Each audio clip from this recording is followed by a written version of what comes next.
The distress beacon had been repeating for 80 years. When the salvage crew answered it, the voice on the signal whispered "thank you" before screaming in relief. That was the moment everyone on the bridge understood they had already made a terrible mistake. The colony ship, Eos Drift, floated in silence near the edge of known space. Its hull was scarred, but intact. Power readings were low, yet stable. Life signs filled every deck, hundreds of them. That alone was impossible. The ship had been declared lost generations ago after a reactor failure. Captain Rowan Hale ordered a boarding team. The docking clamps locked with a deep metallic groan that echoed through the silence.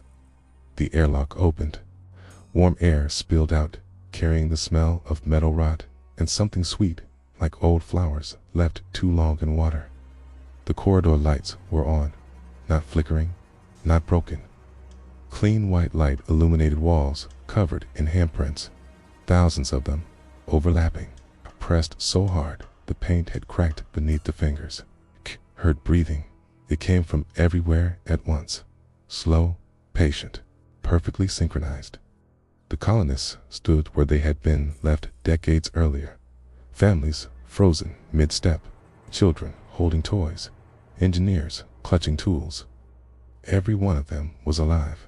Their chests rose and fell together.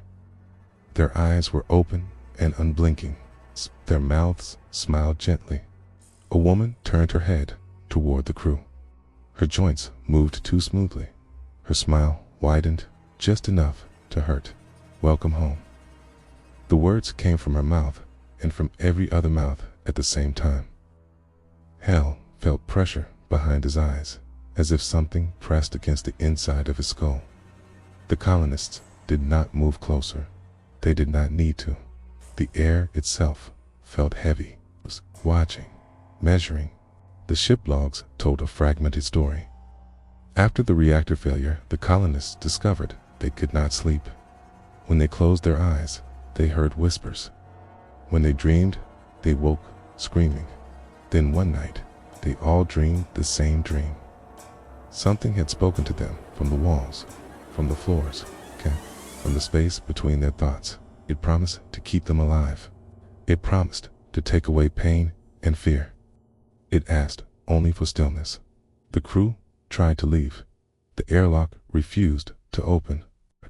The first crewman collapsed, screaming as blood streamed from his nose.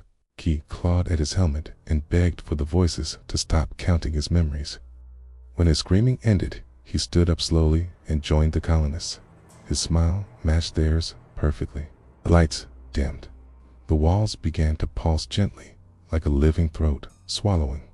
The colonists started to move, not toward the crew, around them, encircling them.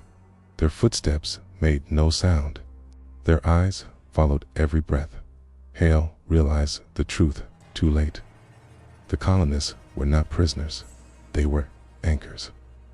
The thing inside the ship needed minds to hold its shape. Hundreds of them, kept alive, kept aware, kept wrong. The creature spoke without sound. It pressed images directly into their thoughts. Endless dark space, vast intelligence, drifting alone for eternity. It had found the colony ship by accident. It had learned hunger. It had learned how loud human minds were. It did not want bodies. It wanted witnesses. One by one, the crew felt their memories being examined. Childhood fears replayed with perfect clarity. Regrets sharpened into blades. The thing fed slowly, carefully, enjoying every sensation it had never possessed before. Hale reached the control deck alone.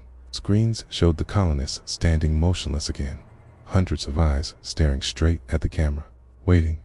He initiated the reactor overload. The ship shook. Alarms wailed. The colonists screamed in unison, not in fear.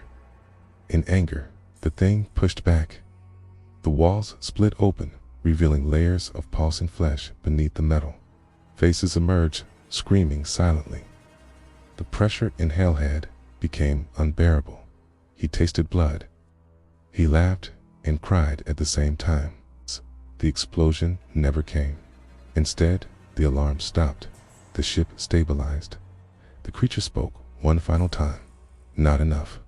Hale woke inside a medical bay aboard his own ship. His crew stood around him, smiling with relief. They told him the colony ship had lost power completely.